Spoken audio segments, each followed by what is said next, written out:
지금의 그 일요일 오전 10시 57분을 가리키고 있네요. 그러니까 3분 전 11시를 가리키고 있습니다. 이번이 이제 도올 김용욱 교수의 10번째 시간인데요. 여기서부터 할 차례죠. 실학에 대한 문제 제기와 재평가를 한 인물이 이 김용욱이 최초라는 주장이 있으나 이는 잘못된 주장이다.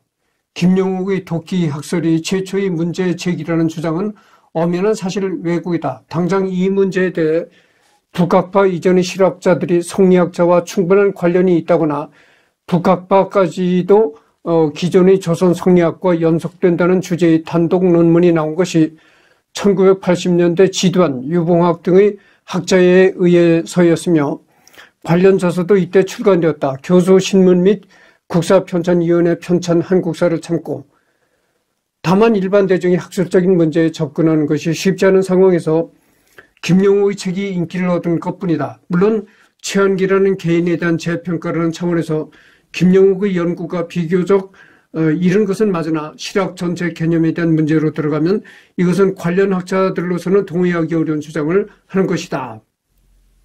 절대 역사학계에서 대중화의 노력이 없었다는 말이 아니며 이를 공공연히 주장하고 다니는 것 또한 2차적인 왜곡이다. 이기백이 한국사 대중화라는 명제를 내걸고 한국사 시민 강조화 등을 출간한 것도 1980년대 일이다. 실학에 관한 얘기가 나옵니다. 실학이란 얘기가 있잖아요. 그러면 그 실학에 반대되는 말이 뭐겠어요? 허학이냐? 그러면 그 허학이라는 것이 진짜 있느냐?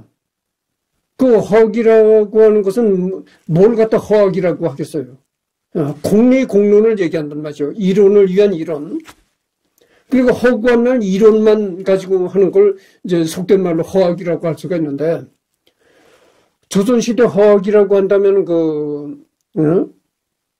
주자 성리학을 허학이라고 할 수가 있겠죠. 이론의 이론만 이제 거듭하는 거.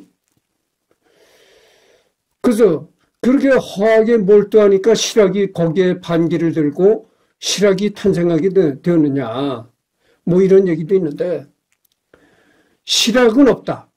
실학이라고 규정된 것은 없다라고 주장하는 게 이제 조선일보에 그 역사적인 그 책을 많이 썼던 박종인이라는 기자가 있어요. 그 기자도 주장한 것이 뭐냐면은 실학이라는 것은 없다. 이렇게 이제 주장했거든. 근데 어느 그 TV인가 어느 그 유튜브인가에서 김용욱 교수가 나와서 얘기하는 걸 내가 들었거든요. 그래서 김용욱 교수가 거기에 이제 조선시대 실학에 관해서 얘기하는 게 나오는데 김용욱 교수도 그러더라고요. 실학이란 없다.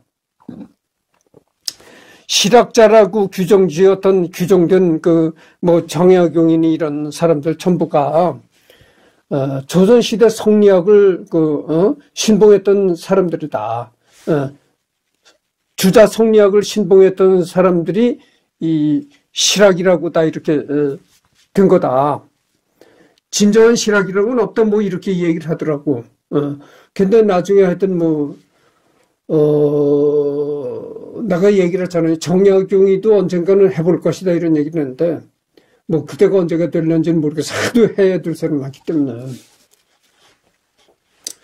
하여튼 그렇습니다. 실학에 대한 문제 제기를 김용욱 교수가 했다 이런 얘기인데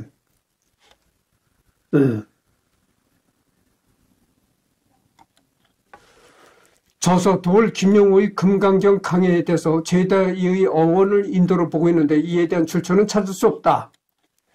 그리고 사회 인사들과 언론들이 비판. 허나 주체 철학의 논리적 모양새만 가지고 말한다면 그것은 20세기 인류가 탄생시킨 가장 합리적이고 아름답고 잘생긴 철학체계 중의 하나라고 자부하며 그러한 철학을 만들어 나간 조선 인민이 슬기에 나는 경외감을 표한다라는 발언을 한 것은 여러모로 흑역사, 국내에서 대놓고 주체사상을 칭송한 전무후무한 사례이나 의외로 많이 알려져 있지 않다. 위에도 서술되어 있지만 진중권은 그가 파시스트의 면모를 보인다고 혹독하게 비판했다. 이 진중권, 여러분 그 진중권이라는 그 또 교수 알잖아요. 이 진중권의 누나 되는 사람이 여기 신경 쓰다가 내가 딱 막혔는데, 클래식 음악 작곡가입니다. 이 현대음악인데, 클래식 음악 작곡가 중에 한 사람이 진중권 누이가, 어떤 진중권 교수도 방송에 많이 나오잖아요. 근데 이 진중권 교수가 성향이 어떻습니까? 이 진중권 교수도 좌파 성향을 가진 사람이라고 할 수가 있어요. 근데 이 좌파 성향을 가진 진중권 교수가 이 김용옥 교수를 비판했다는 거예요. 김용옥은 파시스트 면모를 보인다. 그러니까 좌파가 좌파를 공격한 거죠. 그러니 얼마나 좌파가 좌파를 공격할 정도니까 이 김용옥 교수가 아주 얼마나 아주 골수 좌파인가 이런 것을 알 수가 있는 거예요. 김용옥 교수는 북한의 주체 사상이잖아요. 김일성 주체 사상까지 칭송했다는 거예요. 내가 언제가 참 장탄식을 했잖아요. 장탄식을 했다고 그러는데 정말 개탄스러운 일이죠. 마광수 교수는 김용옥이 박학다 씨가 좀 매우 권위주의적이고 대단히 수구적인 보수주의자요. 조선조 양반 문화의 향수병에 걸린 복고적이고 회색적인 지식인이라고 크게 비판했다. 진중권도 비슷한 이유로 비판을 했다. 김용옥의 기회주의적인 처세를 보고 있자면 상당 부분 수긍이 가는 비판이다. 여러분들 마광수 교수 알잖아요. 마광수 교수가 하여튼 돌아가셨는데 마광수 교수가 에로틱한 그런 소설을 써가지고 그게 또 이제 세상의 시비거리가 돼가지고 했던 적이 있었는데 마광수 교수가 김용옥을 보고 이렇게 얘기했다는 거예요. 김용옥이 상당히 박학다 씨가 한 것은 맞다. 그러나 매우 권위지향적이며 대단히 수구적이고 보수주의자다. 그리고 조선의 양반 문화의 향수병에 걸린 복고적이고 회색적인 지식인다. 이렇게 얘기를 했다는 거죠.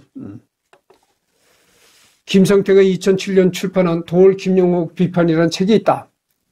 단 저자 김성태는 서울대 수학과를 졸업한 인물로 인문학 혹은 사회과학 전공자는 아니다. 대학 졸업 이후의 별다른 경력은 알려져 있지 않으며 김용옥 이외에도 다양한 사람들을 공격하는 책을 출판해왔다. 처음 등장한 1990년대에는 프리섹스주의자를 비난했으며 한동안 활동이 없다가 난데없이 2007년에 도올 김용옥 비판을 출판했다. 2010년 이후로는 강단사학, 제야사학 모두가 중국 동북 공정의 부역자라는 참신한 주장을 했다. 이 김성태라는 사람은 서울대 수학과를 졸업한 인물인데 대학 졸업한 이후에는 별다른 사회적으로 어떤 행동한 게 없다는 겁니다. 그런데 하여튼 이 사람이 서울대에서는 인문학을 전공한 사람이 아니고 이과 계통의 수학을 전공한 사람인데 하여튼 나중에는 인문학 계통의 글도 많이 쓰고 그랬다는 거죠. 그래서 이제 이 김성태라는 사람이 도올 김용옥을 비판했다. 이런 얘기가 나와 있습니다. 한겨레에서도 김용옥을 비판한 기사가 올라왔다. 그러니까 여러분 한겨레 신문이라고 하면 조선일보라고 하면은 보수적인 우파 신문이라고 생각하잖아요. 그래서 이제 조선일보가 김용옥을 비판했다고 하면 수긍을 하겠는데 한겨레 신문이라는 건 이거는 아주 극히 진보적인 색채를 지닌 신문이거든요. 그러니까 한마디로 좌파에 속한 신문이다 그죠. 이 좌파에 속한 신문인 한겨레마저도 김용옥을 비판했다 이런 얘기죠.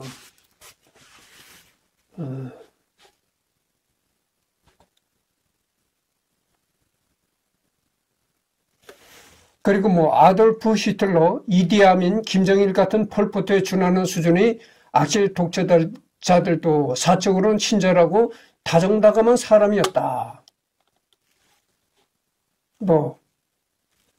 어,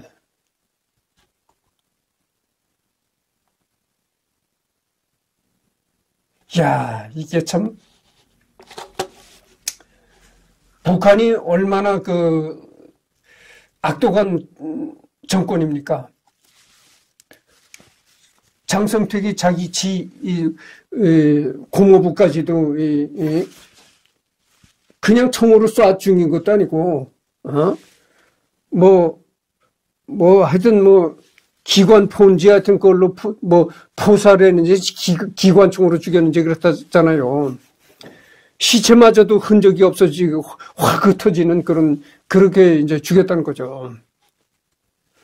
그렇게 악독한 북한마저도 크메르 루즈에 대한 지원을 끊었다고 하는 거죠.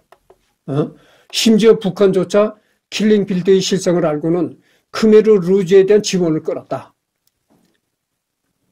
그러니까 이 킬링필드를 저지른 이게 얼마나 악독한 짓이라는 걸 알 수가 있죠.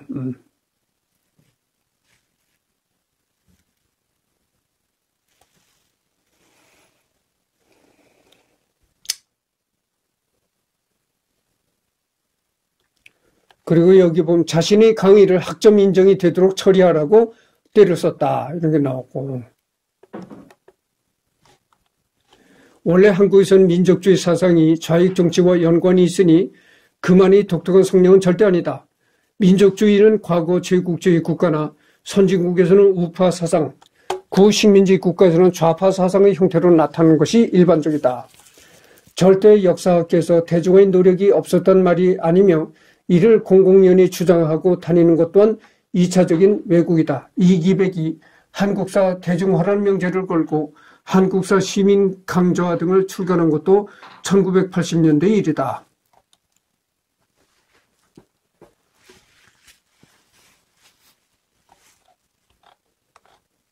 그래서 이 김용옥 교수의 비판, 여태까지 리딩한 게 어떤 거냐면은 김용옥 교수를 비판하는 이제 얘기였거든요.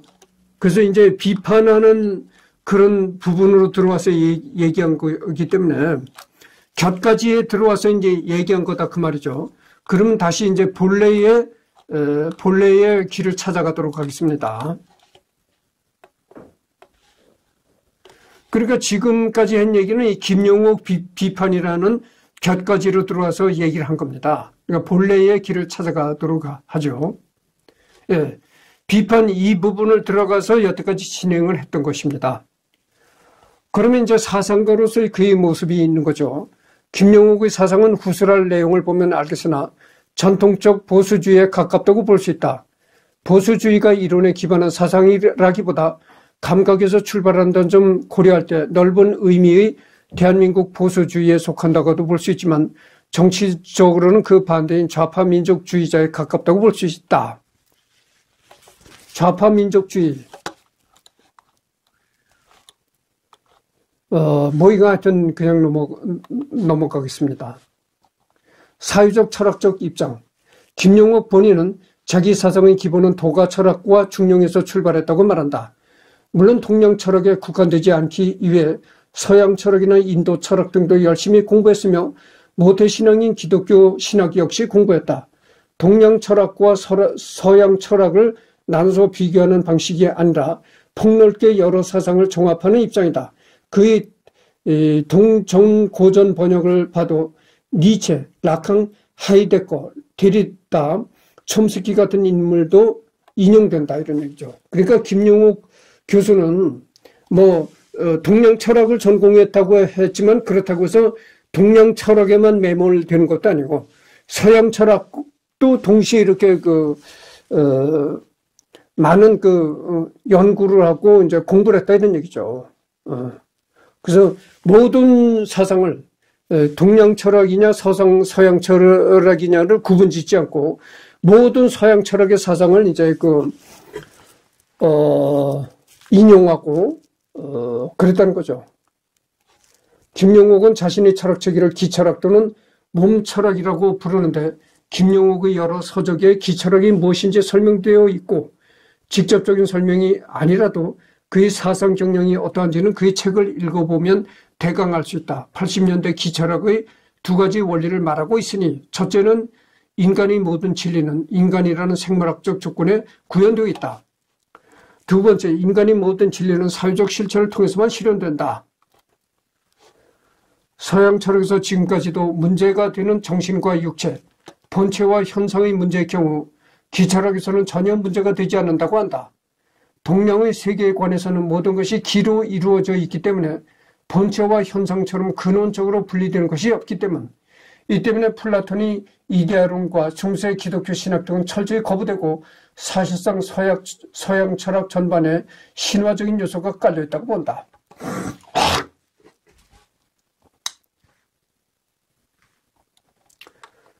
간단하게 그의 학문적 성향을 요약하자면 유교든 불교든 기독교든 제도화되고 권위가 붙기 이전의 원초적인 형태를 중시하는 편이다. 유교에서는 송나라 이후에 성립된 성리학 체계를 따르지 않고 불교도 원시 불교와 제도권과는 거리가 먼 선불교를 중시하며 기독교 역시 기독교 이전의 예수운동을 존중하며 로마 제국의 국교가 되어 이른바 정통이라는 개념이 생기기 이전의 다양한 기독교 사조들을 편견 없이 연구하는 편이다. 종교나 신학을 학문으로 연구한 사람들은 필수적으로 공부해야 하는 이론들이며 유럽이나 미국에서는 활발히 연구되고 있는 사조들이다. 다만 다른 흐름도 있었다는 것이지 공인 이전부터 주류라고 할 수 있는 흐름은 쭉 있었고 문서들의 정경 여부에 대해서도 의견 수렴이 거의 이루어져 있었으며 당대에 기록된 교부문헌, 기도문, 교회 간 서신 등의 교차 검증으로 초창기 대략적인 윤곽은 나온다.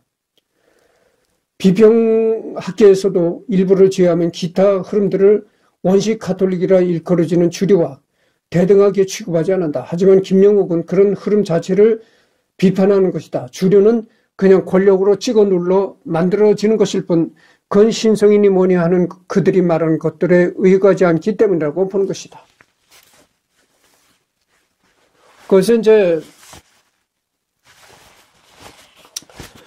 김영옥 교수의 그 학문적 성향을 보면 기독교든 뭐 유교든 불교든 그것이 이제 제도화되기 이전의 것을 이제 좋아하는 그런 성향이 있다고 그러죠. 그래서 그러니까 제도화되기 이전의 초기 시대의 기독교, 유교, 불교를 이제 도울 김영옥 교수는 얘기를 하기 좋아하고 또 논리적으로 그것을 찬성한다고 그러죠. 그래서 이제 유교에서는 이제 송나라 이후에 성립된 성리학 체계를 따르지 않고 불교도 그러니까 불교도 이제 요즘에 뭐 대승불교라고 하잖아요. 대승불교라고 하는 건 별로 뭐 관심이 없고 또 관심이 있다 하더라도 대승불교는 비판적인 입장이고 초기 불교, 부처님 시대의 초기 불교를 이제 얘기를 하기 좋아하고 연구하기 좋아한다 이 말입니다. 그래서 모든 종교가 이렇게 모든 종교나 철학이 제도화되기 이전의 것, 초기에 그러니까 뭐 그런 것을 이제 즐겨 얘기를 하고 연구하기 이런다는 거죠.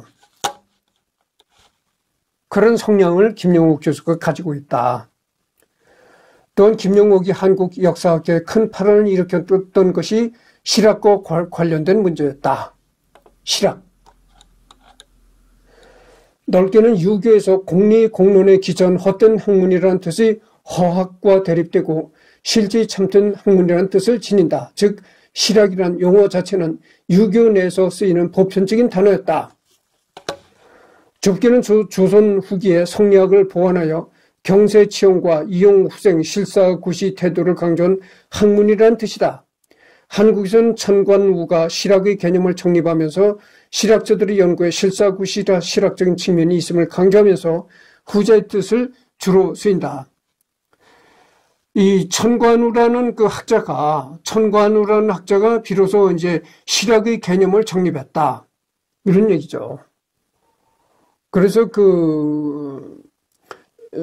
이 얘기를 들어보면 실학이란 것이 어떤 이념화된 그런 그 이론적으로 정립된 그런 뭐 학파가 있는 것이 아니고, 다만 그동안에 그 조선시대에 있었던 뭐 유교 주자 성리학이 공론만을 거듭했으니까, 이론만을 거듭하는 그런 거였으니까, 그렇게 이론만을 하는 그런 그것이 무슨 현실 사회에 무슨 쓸모가 있겠는가. 그러니까 현실 사회보다 쓸모가 있는 이런 실제 어떤 현실 사회에 유용한 그런 것을 이제 뭐 연구하고 이런 것을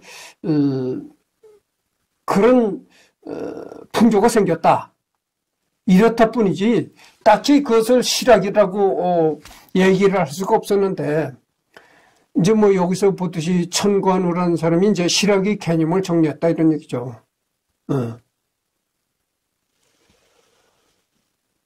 조선의 실학은 그 기원을 17세기 이수광과 한백겸에서 찾는다. 마테오 리치 천주 시리를 접했던 이수광은 지봉유설에서 실학 정신의 기원이라고 해도 좋을 정도의 모습을 보였으며, 한백겸의 동국 지리지는 평양에 있었다는 기자의 정전 유적을 나름대로 고증하면서 토지 개혁론의 시작을 열었다.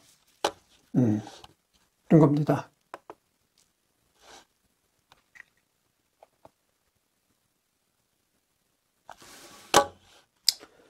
김영옥이 한국 역사학계에 큰 파란을 일으켰던 것이 실학과 관련된 문제였다. 한마디로 실학이라는 개념은 허구적 개념이라는 것, 성리학, 전근대식의 도식으로 역사를 해석하면 근대로 이행되기 위해 전근대적 학문을 극복하는 무언가가 필요한데, 이 도식에 끼워 맞추려고 실학이라는 허상을 만들었다는 것이다. 즉 흔히 실학자라고 표현되는 조선 후기 학자들도 알고 보면 성리학의 틀에서 벗어난 인물들이 아니라는 것이다. 그러니까 우리가 흔히 알기는 뭐 정약용이 뭐 실학자라고는 도식적으로 알고 있잖아요. 이렇게 아주 정약용 하면 실학자 이렇게 아주 도식적으로 떠오른다 그죠. 근데 정약용도 알고 보면 성리학자다 그죠. 성리학의 틀에서 벗어나지 않은 인물이었다 이런 얘기입니다. 애초에 김영옥은 근대라는 개념 자체를 거부하기 때문에 성리학 리꼴, 전근대 학문이라는 생각 자체가 성립되지 않으며, 굳이 근대적 학문을 말한다고 해도 왜 성리학이 근대적 학문이 못 된다는 거냐 라고 반문할 정도다. 2012년에 나온 김영옥의 책 사랑하지 말자를 보면 인류의 사상사를 전체적으로 놓고 보면 칸트는 이황의 제자라고 말하고 있다. 칸트의 선험적 선의지라는 것이 퇴계의 이발과 다를 바가 없다는 것이다. 이 김영옥 교수가 쓴 사랑하지 말자라는 책이 있는데, 그 책에서 김영옥 교수가 주장한 게 뭐냐면은, 서양의 칸트라는 철학자가 있잖아요. 이 칸트의 사상을 이렇게 보면은 그 칸트의 사상이 우리 조선시대 이황의 그 학자와 이황의 학자가 주장한 그런 그 논리와 아주 유사한 바가 많다는 거죠. 그래서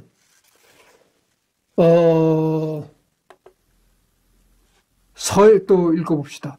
서양의 근대라고 하는 것이 종착점은 제1차 세계대전이었고, 서양은 근대의 오류를 고치기 위해 모더니즘의 대안을 내놓았는데 그게 파시즘이었다고 말한다. 그래서 제2차 세계대전 이후에는 섣부르게 대안을 내놓지 않고 그냥 포스트 모더니즘이라고 하는 변형만 하고 있다는 것.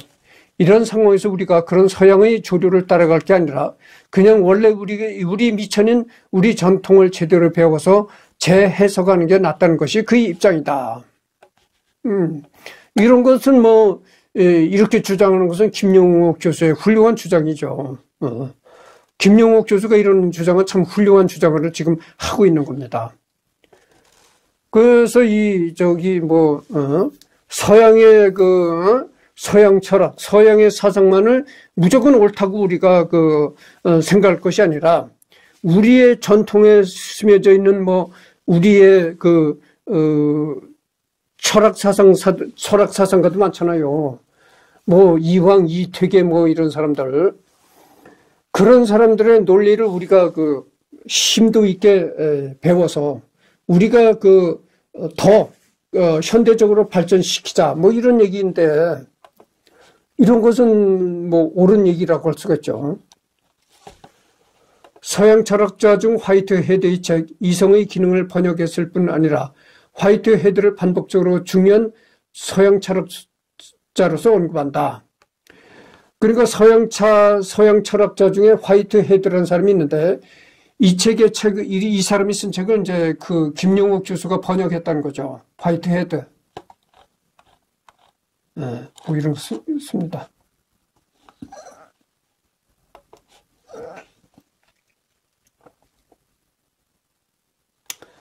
사실 이는 동양 철학자로서 김용옥의 철학적 입장을 생각하면 이상한 일은 아니다. 화이트헤드의 철학은 모종삼이나 리덤 등에 의해 중국 철학과 친화성이 있는 철학으로 여러 번 언급되었기 때문이다.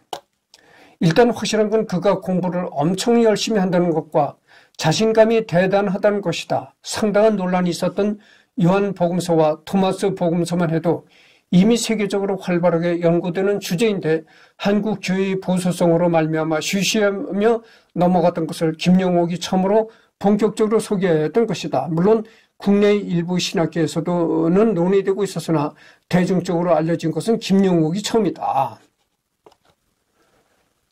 여러 가지 김용옥 교수의 전번 시간에는 비판하는 그런 얘기들도 많이 내가 리딩을 했지만 어쨌든 간에 비판하는 사람이든 김용옥을 찬성하는 사람이든 누구나 다 인정할 수밖에 없는 거는 하여튼 김용옥이란 인물은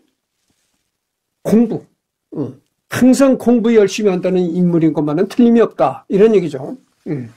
잠깐만요.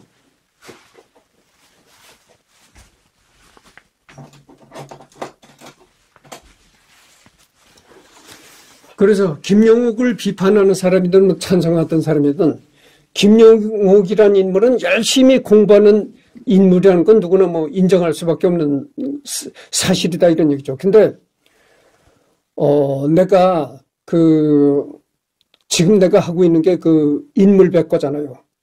인물백과라서 만신으로서 무당으로서 유명했던 내가 이걸 신경 쓰느냐고 딱 막혔는데 김금화를 하려고 생각했었어요. 내가 만신 김금화 우리나라 무당으로서 최고 유명했던 김금화라는 무당이 있어요. 지금 돌아가셨는데. 그래서 내가 김금화에 대한 자료도 많이 이렇게 훑어봤었거든요. 지금 훑어봤는데 이 김금화라는 무당이 도올 교수한테 이게 지금 파카만연필입니다. 여러분 파카가 이게 프랑스 제품이죠. 파카만연필이 이게 내가 국산품을 애용한다고 언젠가는 내가 나는 국산품을 애용하는 애국자도 어쩌다 이렇게 실없는 소리를 내가 했는데 사실 무작정 애국자는 아니고 좋은 것은 외국 제품이라도 외국 제품이라는 것도 좋은 것은 구입해서 씁니다. 이게 프랑스제 여러분 파카만연필이 이게 프랑스 제품입니다. 그러니까 외제죠. 이건 정말 오리지널 파카예요. 오리지널 파카라서 이게 지금 볼펜 한 주로가 한 12만 원인지 13만 원인지 갑니다. 근데 여러분 중국 하면 뭘 생각했어요? 짝퉁의 나라잖아요. 중국이 짝퉁의 나라. 가짜 제품 많이 만든다 그죠? 중국 퇴무에 들어가 보니까 아주 디자인도 똑같아. 요 파카하고 아주 디자인이 흡사하단 말이죠. 그리고 요 편촉도 파카 요 만년필은 편촉이 약간 나왔잖아요.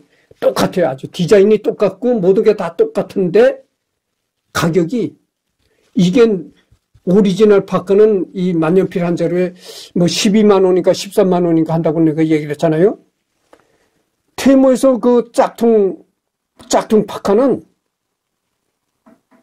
요 만년필 한 자루가 10,000원인지 8,000원인지 그래. 아주 똑같더라고 이 파카하고.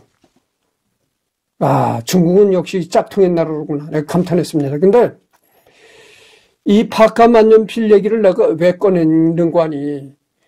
무당 김금화, 만신 김금화, 우리나라에서 최고 유명했던 김금화라는 무당이 이 파카 만년필을 그 도울 교수한테 선물했다 그래요. 그래서 도울 교수가 이 김금하라는 무당한테 파칸 만년필을 선물 받아가지고 그 도울 교수가 책을 많이 집필하잖아요. 그러니까 파칸 만년필 그 김금하한테 선물 받은 파칸 만년필로 계속 이제 집필을 하고 원고를 쓰고 그랬단 말이죠. 얼마나 많이 이 만년필을 썼으면은 이 파칸 만년필축이 다 달아 없어졌다는 겁니다. 에? 김구마 무당한테 선물 받았던 파칸 만년필축이 다 달아서 없어졌다니까 대단한 거 아닙니까? 얼마나 필기를 많이 했으면은 만년필축이 다 달아 없어지도록 필기를 하느냐 이거요. 그러니까 어찌됐든 김영옥이라고 하면은 공부를 열심히 하는 사람이라는 건 누구나 인정할 수밖에 없다 이런 얘기죠. 아니 내가 처음 시간에도 얘기를 했잖아요. 도대체 대학을 몇 개나 나오느냐? 8개인지 9개인지 이렇게 나왔어. 이 8개가 나왔다고 내가 얘기한 걸로 내가 알고 있는데 도울 교수가 무려 대학을 8개를 나왔다 이런 얘기죠. 뭐 그중에는 다 졸업한 것이 아니고 그중에는 뭐 미국 캘리포니아 무슨 주립대학은 다니다가 중퇴했다래요. 그리고선 다시 이제 하버드로 들어갔다는데 하여튼 어쨌든 다니다 말았던 대학까지 다 합해서 8개의 대학을 나왔다니까. 얼마나 많이 공부를 한 사람인 거 알 수 있잖아요. 성서무엇을 비판한다든지 태권도 발전과 형성의 역사를 추적하면서 태권도가 원래 가라데에서 출발한 것이었음을 입증한다든지 하는 내용도 학교에서 다들 알면서 쉬쉬하던 걸 김용옥이 까발린 것뿐이라고 한다.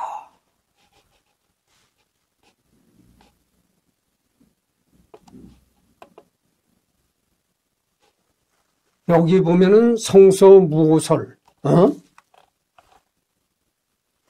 성서무오설이라는 게 뭐냐? 성서는 하나님께 영감을 받아 기록된 책이므로 문자적으로 혹은 도덕적으로 오류가 있을 수 없다는 신학적 주장이다. 그러니까 성서라는 것에는 오류가 있을 수가 없다 이런 얘기죠. 성서라는 게 뭐냐? 하나님의부터 그 영감이나 말씀을 받아가지고 하나님의 말씀을 받아가지고 그 제자들이 기록한 게 성경이라고 하니까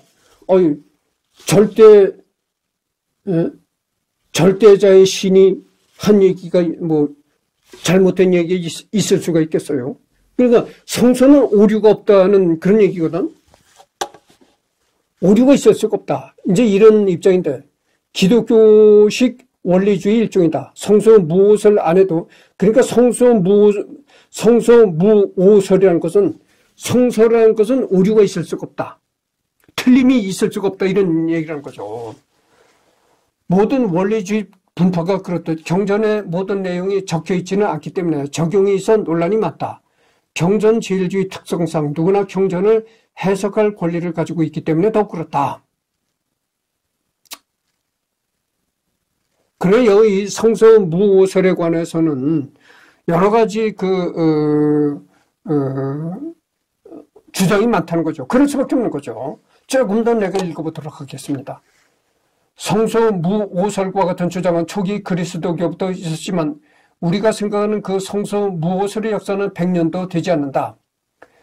즉 근대 현대나 바로 된 근본 없는 주장이라는 것이다. 신약 정경을 결정한 신학자들이 서로 오류되는 내용을 알면서도 고치지 않고 다 성경에 그대로 실었던 것에서 보듯이 과거에는 성경에 오류가 없어야 한다는 생각이 없었다.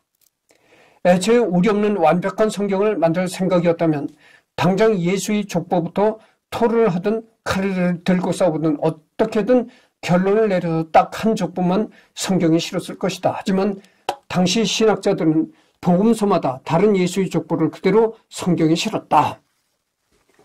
뭐 이런 신학적인 얘기로 너무 깊이 들어가지 않겠습니다. 좌우지간에 도울 김영옥 교수는 성서무오설을 비판했다는 거죠.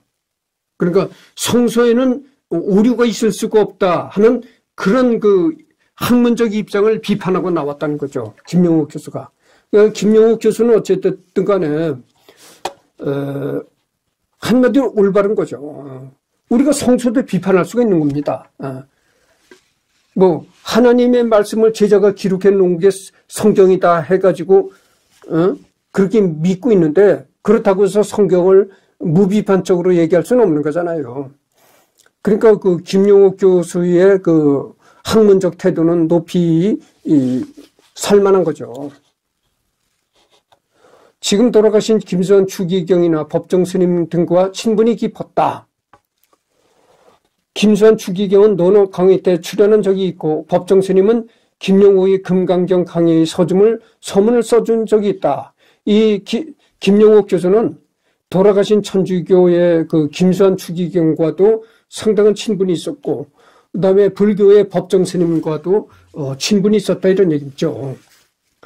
승산 스님과도 친구 먹은 적이 있고, 요한복음 강의 이후로 김경재 교수와 교류하고 있으며 80년대부터 불교 사전을 만들어 오고 있는 지권 스님과도 친분이 있다. 여담으로 지권 스님이 불교 대백과 사전을 만들고 있는 것에 대해 한국 내에서 아는 사람은 거의 없는데, 김용국은 방송에서 이 사실을 알리면서 여러 번 안타까워했다. 이게 국내 학계의 현실. 가톨릭 대학교 출판부의 라틴 한글 사전도 허창덕 신부가 몇십 년을 작업하시다 결과물을 못 보고 돌아가시고 후학들이 완성했다. 사전은 학문의 기본 중 기본이기 때문에 김용옥이 항상 강조하는 부분이지만 미진한 부분이 많은 게 현실이다. 또한 달라이라마 14세와 만나 대담을 나눈 적도 있다.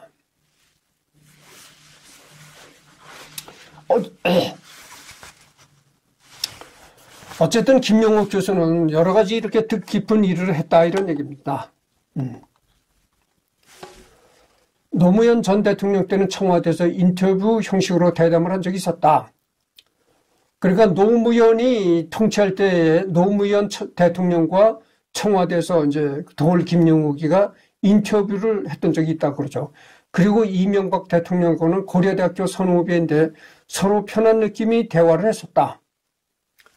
이명박 대통령 41년생, 김용옥은 48년생으로 이명박 대통령이 한참 연장자이다. 이전 문서로 서로 완전히 반말을 했다는 듯이 서술되어 있었지만 그건 사실이 아니다. 한두 문장이 약간의 반존댓말처럼 대화한 걸 과장한 것이고 전체적으로는 존댓말을 했다. 김용옥은 과거부터 대통령한테 예의는 갖추어야 한다고 했었고, 한 강연에서 내 미래의 김정은이를 직접 만나면 너 좀 이렇게 해서 제대로 해라고 가르치겠습니다 라고 말했는데, 진행자가 역시 선생님께서는 김정은도 반말로 가르치는 분이군요 라고 농담하자, 아니 뭐 그거야 김정은이도 거기서 정치 지도자 입장이고 있는데 그 앞에서 존댓말 정도는 해야죠. 사람끼리 대화를 하는데 그 정도 존중은 당연히 해야 되는 거고 라며 당사자 앞에서 반말을 하지 않는다는 원칙을 지켰다.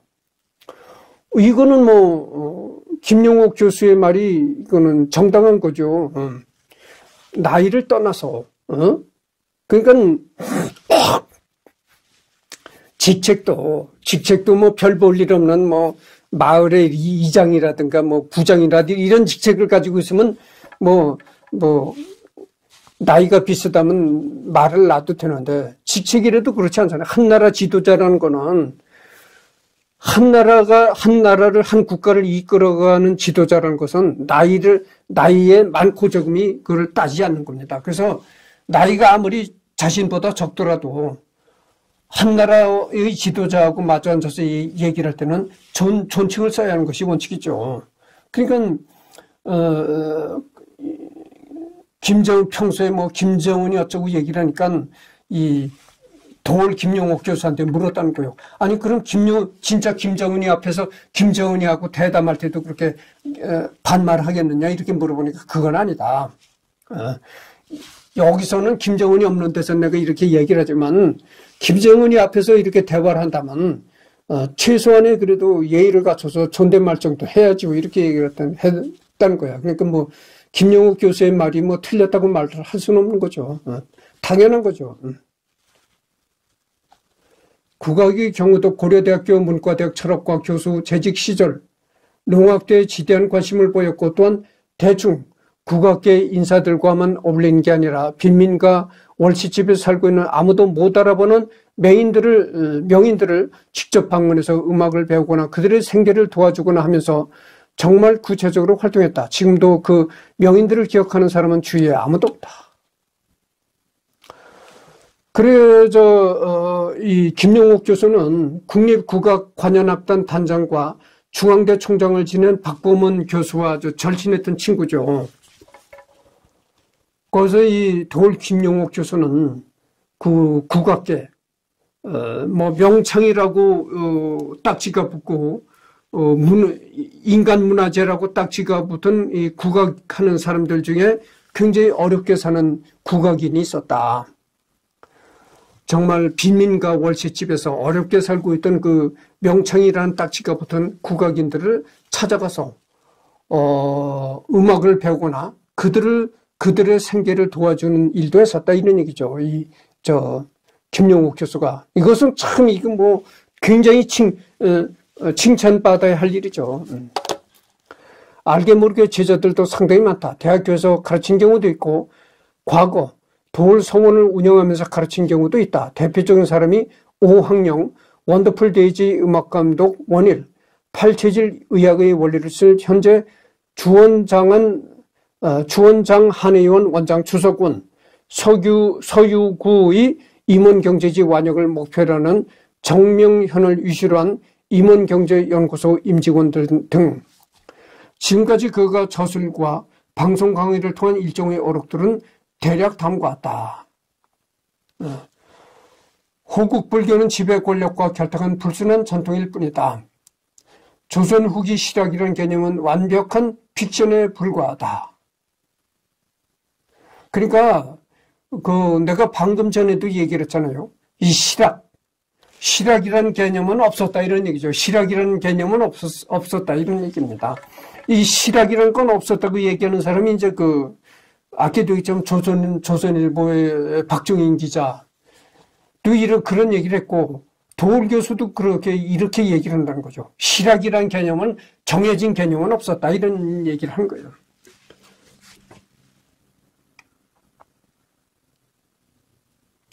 서양이 근대를 우리가 따라가야 할 이유는 없다. 도덕점은 개인이 아니라 지도자에게 메시지를 던져주는 책이다. 우리가 서양에서 배워야 할 것은 과학, 민주주의, 자본주의 세 가지뿐이다. 성리학은 충분히 근대적 학문이라 부를 수 있다. 단지 자연과학이 부재했을 뿐이다. 조선말의 해강 최한기와 수은 최재우 사상은 서양의 근대 사상에 필적한다. 여기서도 이 도올 교수의 얘기가 좀 이렇게 특이하다고 볼 수가 있는데 어느 사람의 그 강의를 내가 들어본 적이 있는데 강의를 들어보니까 조선이 왜 일제의 식민지가 되었는가? 조선이란 나라가 왜 일본으로부터 망할 수밖에 없었는가? 지금 43분은 경과했습니다. 그러니까 지금 이 실학 여기를 성리학 여기를 얘기하다가 이제 갑자기 얘기를 중단하겠습니다. 여기서부터는 다음 시간에 또 넘기겠습니다.